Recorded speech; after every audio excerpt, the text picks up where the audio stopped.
MMA might be the most difficult sport on the planet. It takes years to actually get good at it. It's even harder to make it to the UFC, and then only the very, very few will get enough wins or momentum to fight for a title, and then it's really the 0.1% that will become champion. And there's been some truly phenomenal fighters that have walked through the doors of the UFC that, despite those epic win streaks or seemingly being the next title challenger, have never even had the chance to fight for a world title. A few names on this list might surprise you, but you should probably get ready to shout out your favorite, most underrated UFC fighter. Right, fall is here, everybody, and not unlike the summer, you're probably going to need some new t-shirts, aren't you? Ooh, how about a nice hoodie? Well, you can get all of that and more, of course, at our sponsors, True Classic. Everything they make, they do with premium fabrics, okay? So not only will you look good, but they all do feel really nice as well. They're doing a deal for you guys, okay? Listen up. 25% off your first purchase at trueclassictees.com. All you have to do is use our code MMAOnPoint25. They've been a sponsor for a long time now, okay? I've said it before, I will say it again. Their shirts are amazing, okay? The best part is it is a premium product at an affordable price. And you can buy them in bulk as well if you want. They come in packs of 3, 6, 9, all sorts. Most importantly today, though, we talk about their hoodies, okay? I'm wearing one right now. Now that it's getting colder, okay, this is my go-to hoodie. It's ultra soft. It's made with a slimmer, more refined fabric, and it pretty much goes with anything in my wardrobe. They sent us some hoodies, okay? This is the one I've got. I've been wearing it basically every day since. It goes with everything in my wardrobe. It's perfect, and you always need a hoodie in the cold months, so you go get one right now. All their clothing is basically designed to be as versatile as possible so it can fit in with whatever your lifestyle might be. So you can look and feel your best all damn day. And they are so committed to their products, they even have a 100% risk-free guarantee and an easy returns policy. So if you're ready to make an autumn upgrade, go and check out trueclassictees.com. Make sure you use the code MMAOnPoint25 and you can save 25% off your first purchase. Like the hoodie, mate.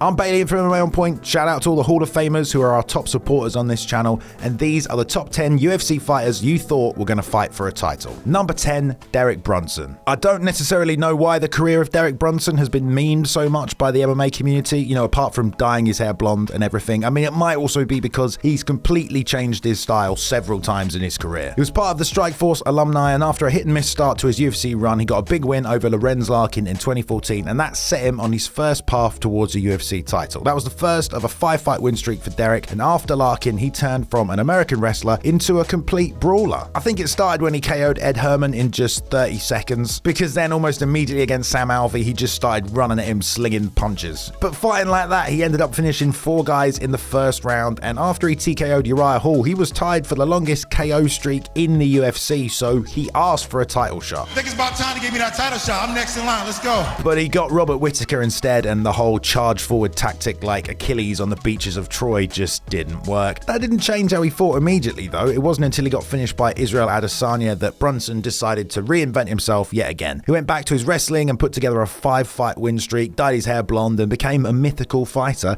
and that took him to the number 4 rank in the middleweight division. He had then what was basically a title eliminator against Jared Cannonier, but unfortunately got finished in the second round, and that was as close as the blonde bomber ever got to the title. Number 9, Travis Browne. There's been a few guys at heavyweight who've shown up in the UFC undefeated and seemed destined to fight for the title and never quite made it. It's not necessarily an uncommon story, but Travis Browne's just hits a little different. You might know him now as Ronda Rousey's husband, but at one point he was one of the best UFC prospects of all time. He was 6'7", a former basketball player, so he had great movement, had a great physique to be a long, rangy, powerful striker, and that's exactly what he was. He had 0 martial arts experience when he discovered BJJ at just 26 years old, and in basically 1 year, he got to the rank of purple belt and won 9 pro fights on the US regional scene, and then he even made his UFC debut and scored a first-round knockout. Yeah, not bad for your first year ever in martial arts. After 2 years in the UFC, he was 13-0 and had moved to work with Greg Jackson at his gym. Now, this was some planetary alignment shit, but then came along TRT Bigfoot, who KO'd him in a crazy upset. Damn, okay, well, I guess maybe Travis needs a bit more time before he's a UFC title challenger, except in 2013, the next year, Travis had maybe one of the best heavyweight years ever. He knocked out 3 MMA legends back to back, all of them in the first round, and every time he won knockout of the night. He got his title eliminator against Fabricio Verdum, but before that fight was when he switched camps to the Glendale fight team under Edmond Tarverdian, and yeah, it was all downhill from there basically. Travis only won 2 of his next 7 fights before retiring in 2017, never quite making it to a UFC title shot. Number 8, Cub Swanson. A perpetual staple staple of both the WEC and the UFC featherweight division, Kevin Luke Swanson has been a pro now for 19 years, has put together multiple win streaks, tied second for the most knockouts in featherweight history, and has got himself in the UFC Hall of Fame. But like everyone on this list, surprisingly, he never fought for a UFC title. After a pretty decent WEC run, apart from the 8-second Jose Aldo loss, he made his UFC debut against Ricardo Lamas, but he was submitted by the bully. But that's when Cub probably went on the best win streak of his entire career. First, he TKO'd George Roop, then got a knockout of the night against Ross Pearson with a crazy finishing sequence. Then he took out Charles Oliveira and Dustin Poirier, which have both aged super well, and then added Dennis Siver and Jeremy Stevens, which were both fight of the nights, and that made it a 6-fight win streak, putting him at number 2 in the featherweight division. But both Ricardo Lamas and Chad Mendes were waiting in line to get shots at Aldo, so he didn't get his chance to fight for the belt. It was booked instead against Frankie Edgar, who hadn't lost to anyone at 145 apart from Aldo,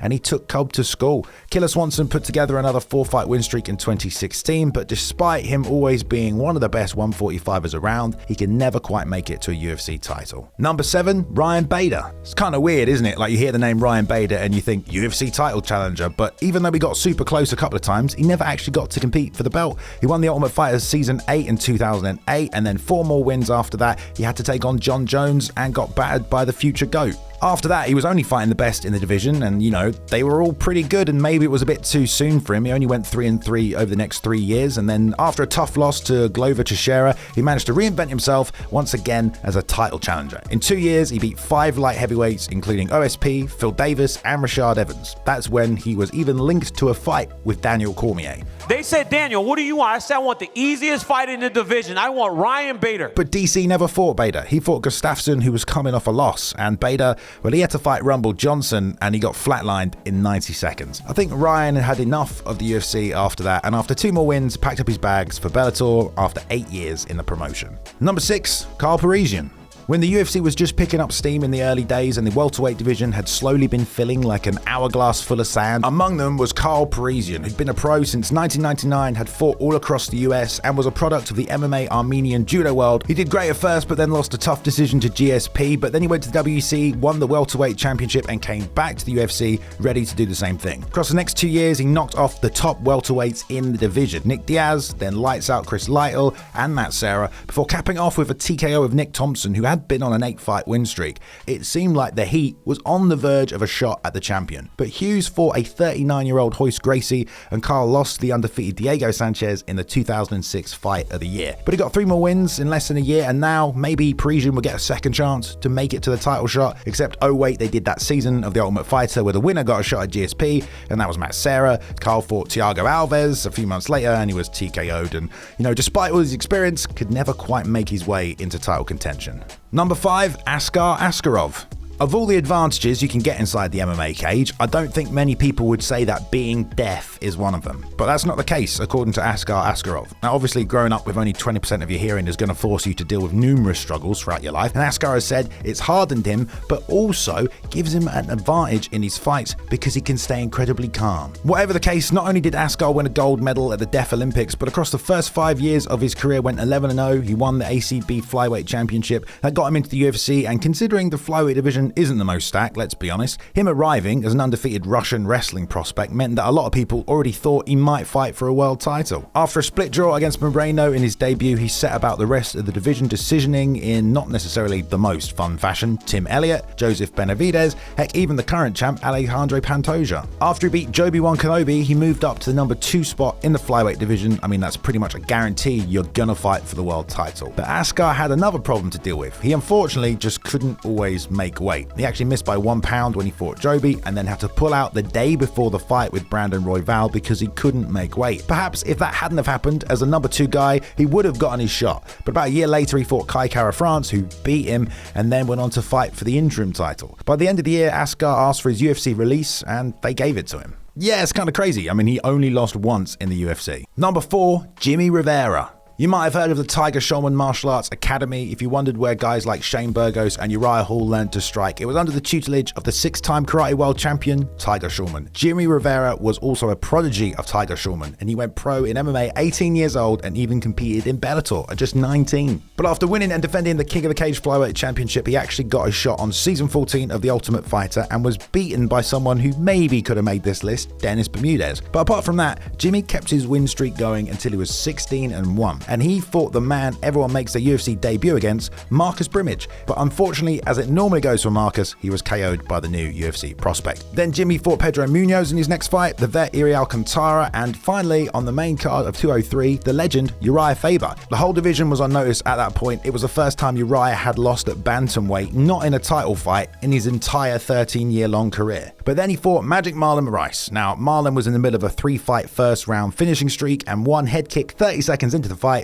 caught Jimmy cold, and that was the end of his UFC title dreams. What followed were tough losses to Aljo, Peter Yan, Pedro Munoz, all decisions, but still. After that, Jimmy left the UFC for BKFC, where he battled to a majority decision, and I think said, fudge this fighting stuff, I'm gonna become a policeman. Number 3, Zabit Magomed Sharipov. Oh, well, the hardcore fans love to talk about Abraham Lincoln, the UFC featherweight slayer, who some might tell you could have been one of the best 145ers of all time. Of course, he's from Dagestan, had a base in freestyle wrestling, but also Sando, which you don't see often. But, you know, he ended up at Wushu boarding school where he lived for 10 years, and that's why he was insanely good at a variety of martial arts. All these things combined made Zabit one hell of an interesting individual. He was tall, he was rangy, he had flying kicks, unpredictable attacks. After winning the ACB championship, he joined the UFC at 12-1 and put everyone on notice in his debut against Mike Santiago. Then he started to climb the ranks. He had the fan base rallying behind him because he was just so goddamn entertaining. Maybe people questioned his cardio, but in 2019 he beat Jeremy Stevens and then Calvin Kattar in Russia in a fight of the night that put Zabit at number 3 in the UFC rankings. But sadly, that's where he stayed. He was linked to fights with Yair Rodriguez, which would he have won, he would 100% fought for a UFC title. But he just stopped fighting. There were reports he was suffering with health issues and his immune system, and his return was teased in 2021, but sadly, we never saw Zabit compete again. Number 2, Phil Davis. I think any fighter that was an American college Division I wrestling champion that transitions into MMA gets heaped with pretty high expectations. Phil Davis joined that club, and then he joined the elite fighters at Alliance MMA and even went on to win a gold medal at the World Jiu-Jitsu Championships when he was a blue belt. That all helped him get into the UFC at just 4-0, where he was immediately met with killers like Brian Stann and Alexander Gustafsson, and he cut through them. His grappling was kind of sensational. In just 1 year, he'd won 4 UFC fights and then was matched up with the legendary younger Nogueira brother, who was still highly touted, and Phil beat him. And then the UFC already put him in a title eliminator against Rashad Evans. Now at the time, Sugar was 16-1. He'd only ever lost to Lyoto Machida, okay, so it was a big fight for Phil and his chance to fight for a belt just 2 years after making his UFC debut. But he couldn't get it done. Rashad was too much for Mr. Wonderful, and he went on to fight John Jones for the belt. Phil went back to the division though and won another 3 fights, including beating the former champ Lyoto. He maybe could have fought for the title, but Glover Teixeira had just arrived and the UFC catapulted him towards John Jones. On that same card though, Phil fought Rumble Johnson, who'd just been cleaning house in the World Series of Fighting. It was a title eliminator fight, and Phil let John know he was coming for him, even jokingly squaring off with him at media day. But Phil probably should have focused a little harder on Anthony, who negated his game entirely, and unfortunately for Mr. Wonderful, he never got close to the UFC title picture again and ended up leaving the promotion for Bellator. Number 1, Rafael Assunção. Sometimes there's these fighters in the UFC that are so good, so hard to beat, but never seem to get any recognition or support from the fans, and Rafael Assunção, even though he only lost once in 7 years, he never actually fought for a title.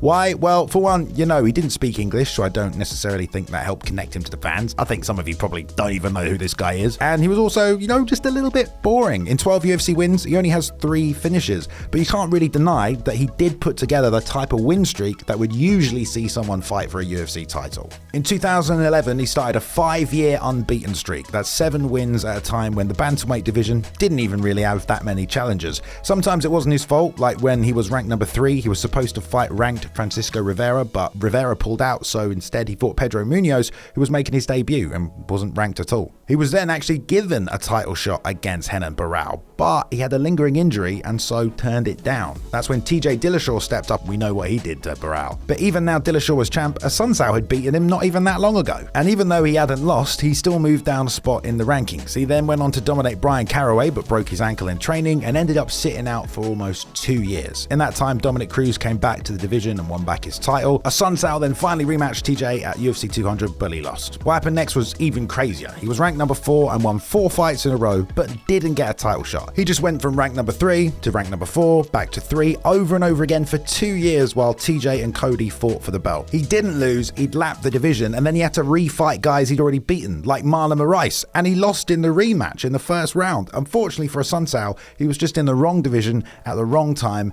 and I guess not really being an exciting fighter didn't help him either. Alright everybody, thanks for watching the video today. Kind of an interesting topic. I'm sure there are people you thought that maybe should have been on the list. I think these are like the 10 guys who at least the majority of the community thought were going to make it to the title, or were good enough to get there, or almost had those opportunities, and then they just let it slip. Before we leave, I do want to say thank you to our channel champions here at MMA On Point. They support us by clicking that join button down below. There's also a link in the description if you want to join them. You get some cool benefits and you help support the channel and the content that we make here. We've got to give a shout out to the editor, as always, who made this video. That's Mr. Luke TT Taylor, the boy, as we call him here. He's probably dancing or something in this clip right now. I don't know, but he's not here today, or I'd punch him. That's terrible, you fucking prick. Don't film this. If you did appreciate the video, you can give us one of them, a thumbs up. That's always nice, isn't it? Cheeky.